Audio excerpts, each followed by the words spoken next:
You're listening to the Views News Podcast. The Big Thing, Part 4. Hello, and welcome to this podcast series dedicated to Erasmus Plus project, The Big Thing. This series is brought to you by some of the Belgian participants in the project, who is represented by Views International.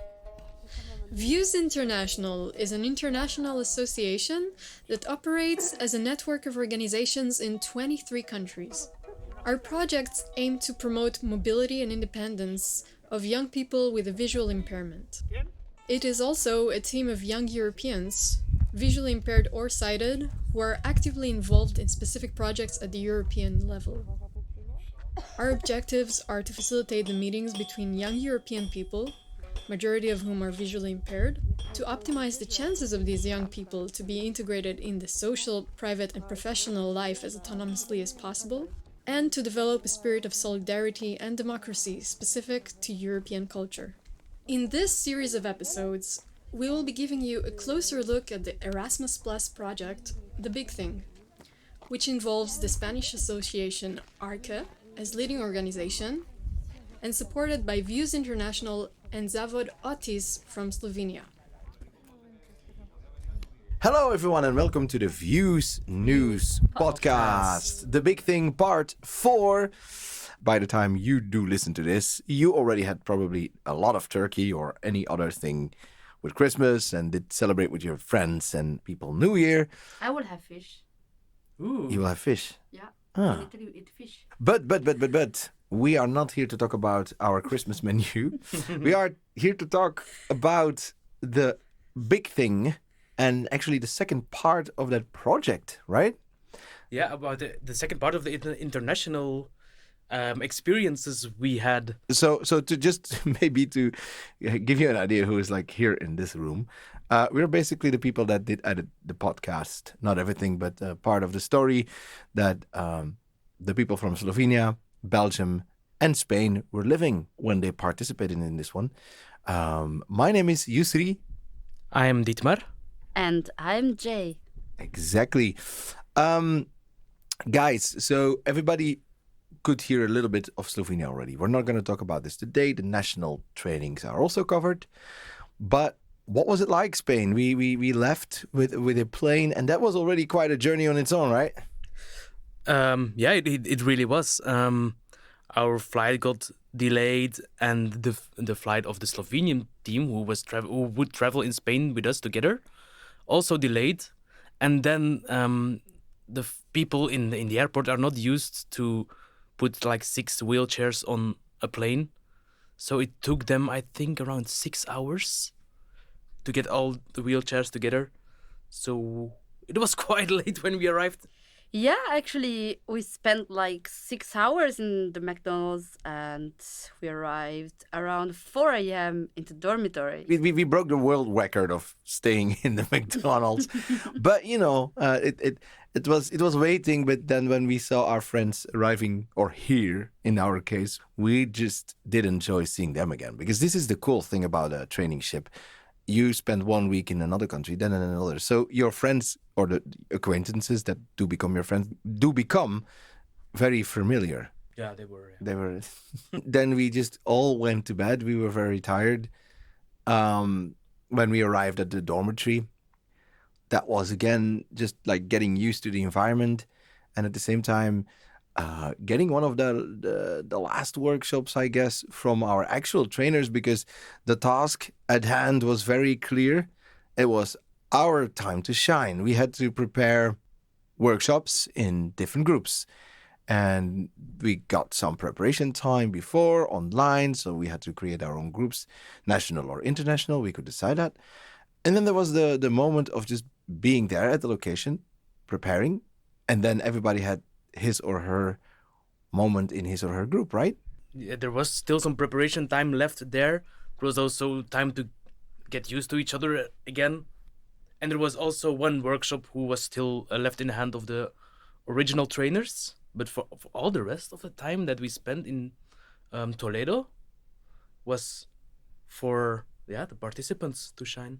Yeah. Maybe it helps the listener of this podcast to understand how many workshops we had and also what the titles were. And maybe we can show you a small fragment just so that you get a bit of the atmosphere. Yeah, we had in total of 6 workshops. The first workshop was from your group. I think I'm going to ask Ditmar to explain what the workshop was about, because then we can see it from his point of view when he was in your group. Ditmar, the workshop of Jay, what was it about? From how I experienced, we had to divide ourselves in groups, Yeah. and we had to come up with a specific situation to invent an event that was inaccessible. Like, we had to make it as inaccessible as possible. And Then then you had to look for the solution how to make it very accessible, I suppose. yeah, then we had to take, in the end, this event and make it as accessible as possible to see how different you can take on the same event. How many hours did you spend doing this? It was around 1 hour and 30 minutes. We also had some feedback times at the end of the workshop and of the activity. The next one, because we have quite some workshops to The next one was go. from the trainers itself, dealing with ambiguity. Okay, and what was that one about? It was a very interesting one. Yeah? So we entered the room and we were waiting for Vicky and Daniele to arrive. But they did not immediately show up. And there were also like toys, Lego and balloons spread around the room. So but they did not show up, so everybody started slowly to play with them. Jay, you were like so happy, right? Me, I am a child, so I saw you when shining, when I saw the Lego, I was like, "Wow, there's Lego!" And then like I took like some stuffed animals, like plushes, and play around it and touching everyone what they were doing, and it was really, really, really amazing. I really loved this activity. Yeah, and people were also like taking pictures with some funny spider glasses and then some weird things to put on your head, or I mean it was very funny. But that brings me back to the question, guys, like what was the main goal? Well, it turned out apparently that they did send a message before we entered. In the message they just said like the rules of the workshop are explore, touch. Yeah, it was a bit of a funny way, I think, to mingle and to just connect closer as a group. And then before we knew it, there was lunch. And what happened in the afternoon? In the afternoon, we had the workshop of Gal, Nike, and Tana. Expect the unexpected, wasn't it? Yeah. Expect the unexpected. And what was that? Did they make it happen that you were really experiencing the title? Expect the unexpected? Yes. Yeah. I'd say yes. They used 2 different elements in the sense that first you got the complete freedom, you got complete control of what you wanted to do. You were allowed to really write the story together, because I think that's what we did, right? It was a sort of story that we wrote. And then once you did that, you came up with an accomplishment, but it was out of your will, out of your creativity. And then there was like the second part with Nike. She was like a sort of general. We felt like we were in the army. I think we should go and listen to that for a moment. 1, a 2, 1, a 2. Hey! More energy. I need to feel you more. Come on. Yeah. Even Maria's doing better than you. Come on, man. Ditmar, are you here? Yes. Then do squats. And now for your punishment. I hope you're ready. For your punishment, we will do a group hug for 9 seconds. 1, 2, 3, 4, 5, 6, 7, 8. I didn't have. That was intense, guys, right? That was intense. Yeah, it was crazy. Yeah, I could like it because it was her doing it. Yeah, she was a girl with a lot of humor, and she could turn things around that even when she gave you like a direct order, you were just in the end like flabbergasted. 3 more to go? Yes. Yeah. Next one is trust the people, trust the process. I remember the warming up was a joke from Ibrahim. After the joke, we were divided in groups, pairs, in pairs, and we were given some plasticine and an emotion or a feeling. One person got the emotion and had to describe, without saying the emotion or feeling, to the other what it was about, and the other one had to build something with the plasticine. Jay, what did you make? Me, I made a pregnant woman because the emotion was expectation. So for me, yeah. So you want to expect a child in the near future? Yeah. Oh, that's kind of cute. On the table and clay. Okay, it's an emotion. Emotion How am I supposed connected with Halloween. Okay, being afraid or scared? Yes, and the emotion is. What is the emotion? Being afraid or scared? Yes, Less than 10 minutes it will make. I think we already finished. What does it represent? Fear. Okay. You did your job. Now we have the 5th workshop. If I remember correctly, was made by Ditmar, Youssri, Anna, and Kinga. Who does want to explain? What was it? So the title was Responsibility versus Control. Yeah. And it existed of 2 parts. The first part was that people were divided in pairs, all staying on a line in front of each other. And basically you had to convince the person to come to your side of the line. They had to do that with all kinds of arguments or with, I don't know, any convenient way, maybe bagging or something. I don't know. There were many different results. One of them was even a sort of 18 plus result, but we're not gonna dive too deep into this one. But yeah, it was funny to see how people were creative in that one. And then the second part was like a statement game, and that was a cool one because they could decide if they were agreeing, disagreeing, or somewhere in the middle with a situation we threw at them. For example, a blind person should not or should have kids. The next statement. People with disabilities should not have children. And then they were like, oh, let's say 9 more. The last part, I think we can listen to it. Yeah, sure. Because that was like celebrating the end of the workshop with something creative. 3, 2, 1, go! In the mountain the sun is shining. In the mountain the sun is shining. In the mountain the sun is shining.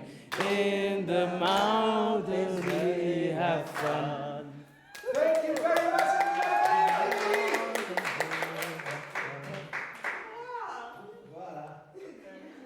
Can you Youssri do it in Slovenian yourself? Slovenian people help me. Yes.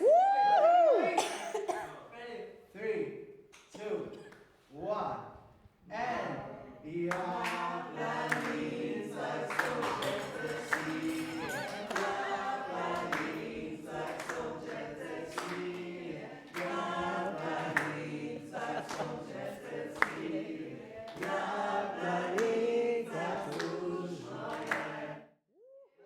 And then the last workshop was one of the people from Spain, all the deaf people together.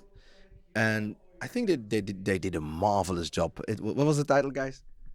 Safe versus brave space. And I think that's like covering the title very well, because at some point we were confronted with questions of the things we did in the past. For example, what was one of the questions? Have you ever experienced bullying? Yeah. Was Yeah. one of them. There was a tough one, and the cool thing was that also people could really like express themselves without feeling that there was a problem. There was like really, they created a safe space, and people could open up. And then to make it a bit lighter, at some point we were doing some drama. So we did represent certain statements that we got on a paper, but in a funny theater play amongst ourselves. So it was a sort of private thing. Special thanks also to the interpreters for translating all of that, because that was in every workshop a challenge for them, I guess, but they did it so well. We should also still mention that it was in Toledo. Is it a city? Well, it is a city with a lot of mountains, so there are a lot of stairs in the city. We were like stranded in a sort of castle in Toledo, and it took us a bit of time when we were in the city, but then we also were able to have a lovely experience. For example, we went clubbing, Jay. Huh? We went to a club, yes. And there was Halloween going on as well, so it was funny to see lots of people in the street dressed like, I don't know, witches and all these kind of things, and then like just go to a party as well when we had a free time. But guys, the weather was something else, huh? Ditmar. I went with our volunteer Carmen and Youssri and Anna to the shop to get some drinks and food for the evening. And when we started to walk, it was a little bit raining, quite okay.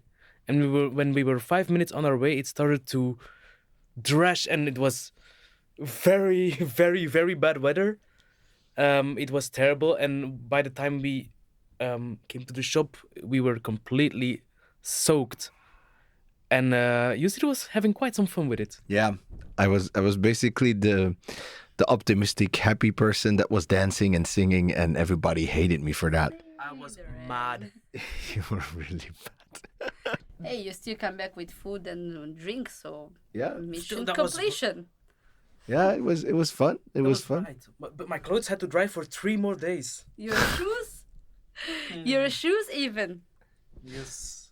Yeah, it was funny to see him like that. Guys, we also have a little bit of a kind of a surprise at this end of the podcast. We first we're going to listen to Carlos, who's one of the interpreters. We got a moment with him. We could interview him, and I think it's really worth it to listen to, like, how you become an interpreter, what it feels like, what the experiences are. So there we go. I used to work at an organization, and I used to be a designated interpreter. That means you pretty much go with the same person every time. Sometimes it can look like a good idea, being diplomatic, or sometimes it's not. Probably you come to an agreement with these things with the people you're working with. And I was working with this senior gentleman who had a very informal and funny shits and giggles way of talking. And he told me, please tone me down. Make me sound formal.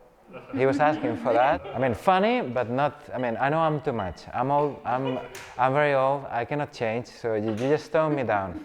So okay. But unless something like that is requested or agreed upon, I just try to be as faithful as I can, with my own limitations as a person or as an interpreter, or with the situation.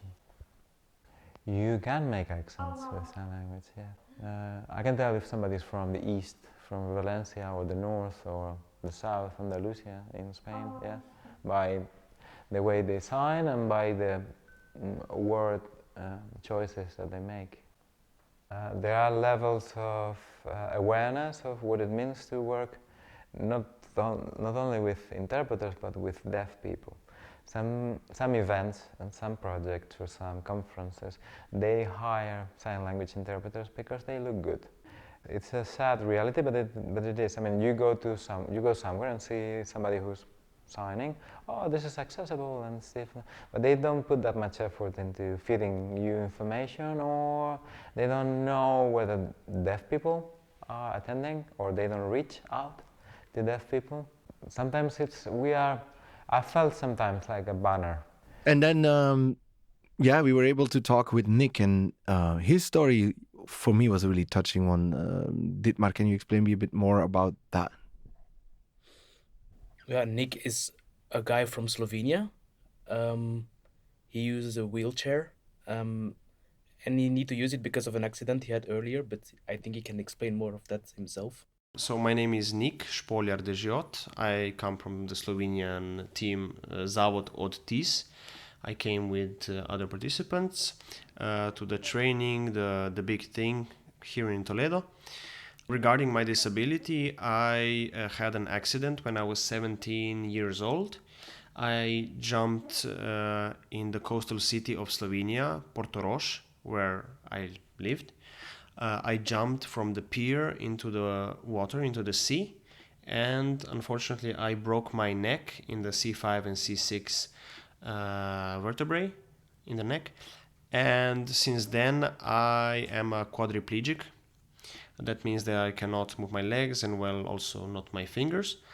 Back then I was attending the a common high school without any kind of profession when you finish it. But then in 2016 I went to the University of Ljubljana in the capital city of Slovenia, where I enrolled into the electrical engineering course. And now I'm currently finishing my master's degree and planning to get a job. I met one of the founder girls in Zavod od TIS, Mia, and she said, "Hey Nick, would you go on this kind of projects, youth projects? They're really nice. You meet a lot of different people, young people, you hang out, you also do some work." And I said, "Yeah, why not? I mean, of course." I was a little bit afraid at first because traveling with an electric wheelchair, it's a new world of problems that it brings. So I had to think about a lot of things, how to fold the wheelchair, how to travel, who is going to go with me, because I cannot, take care of my own, because I cannot move my fingers and, I cannot walk. So the thing is that it is tiring for me. Even if I'm sitting down, on the wheelchair, people sometimes think, yeah, but you're sitting down, how can you be tired? And the fact is that you're oftentimes more tired than if you would be walking. I like that we are staying in the castle. It's the first time that I'm sleeping in a castle, and it's really nice. And the view in Toledo is one of the best ones that I had, with all the scenery, with all the old buildings and the nature. The last interview we had, or the last statement of the international group, it's one of the Spanish group, and it's a remarkable man. It's a remarkable guy. Can you tell us a bit more about him? Yeah, his name is Alberto, and as Youssri mentioned, he's from the Spanish group. He's a partially deaf person, so he's able to a little bit hear also thanks to his phone. He's using an app that transcribes what people vocally say into text. He can read the text, and because of that, he's able to understand what's going around him. It's nice to be here too. My name is Alberto, and I am 31 years old. I am deaf, but with some residual hearing, so I guess I am deaf or hard of hearing, however people want to call it. I think I started losing my hearing at 5 years old, because that's when my teachers and my family started to notice it. And when I was 7, I guess I received the official diagnosis, and I got my hearing aid. Yeah, I use a phone to transcribe what people say. It is a transcription app that is called Live Transcribe. It's made by Google, so it's really helpful. As a disabled person, it's really cool to be able to meet people with different disabilities, and I think it's even more important for deaf people, because deaf people are usually more isolated from other communities. We are usually that in our own world, this project gives us the opportunity to see other world, the blind people world, the for those people who have reduced mobility or use wheelchairs, and that's not usually that That's not something that deaf people usually have the opportunity to do. So yeah. Anything else you guys want to share with the people? I was more wondering. You are both breathing, so we have 2 sentences for sure. I love this. Okay. I can say that I'm very thankful to be in this project. I've learned a lot of things about accessibility, about people's point of view to be impaired in a way, about becoming a trainer and taking responsibility in these cases, about working with a group. I've learned a lot of things, but I'm very thankful for.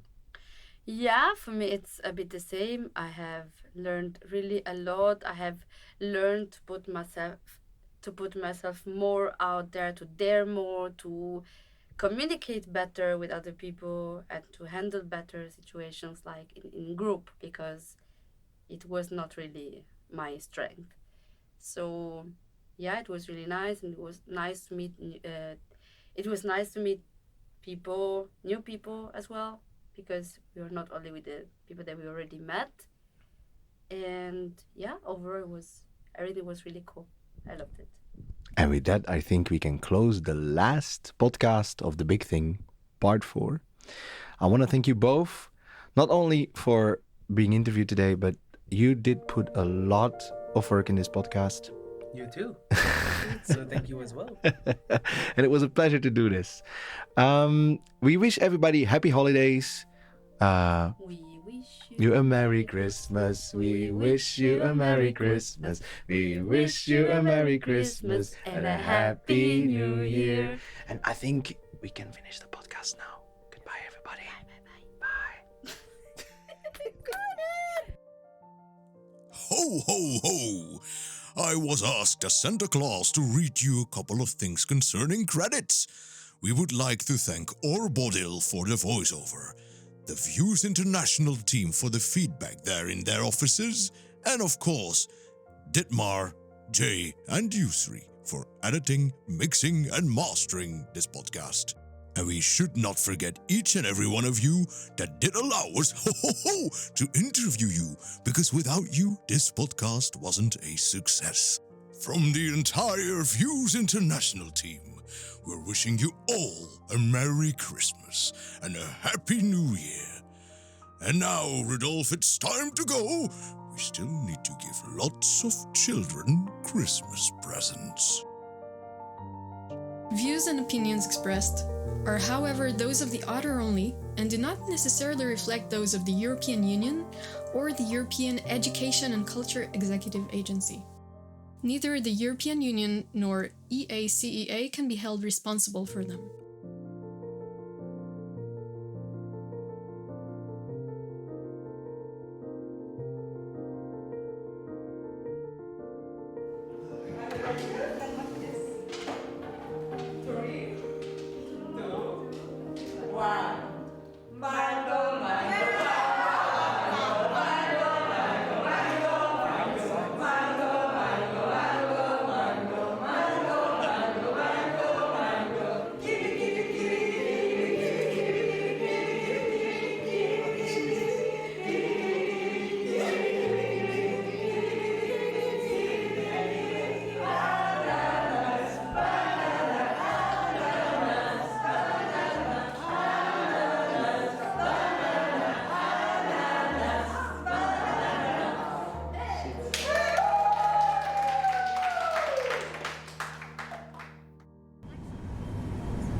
How long are we waiting already?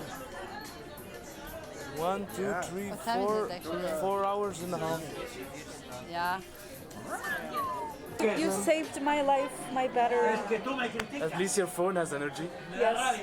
At least, I'm not sure about yourself, but... No. Hello! How are you? Hi, Andy. How are you doing? I'm okay. I'm okay. Hello. Buonasera. Buenos dias. Buenos dias. Buenas noches, actually. Buenas noches. How was the flight? It was okay, but you were waiting for us for how long? 4 hours? 5 hours? Almost 5. Ditmar, hi. I'm Hello. Hi. Hi. It's Barbara. Oh, nice to see you again. Yeah, I know. How are you doing? We are tired, but otherwise we are okay. Yeah, a little bit. No. It's still early in the evening. Yes. No, it's early in the morning. Nice. It's super early in the Your morning. hair is longer. Yeah, it is. I'll see you next time. Ooh, yes. How are you Good to doing? see you. I am good.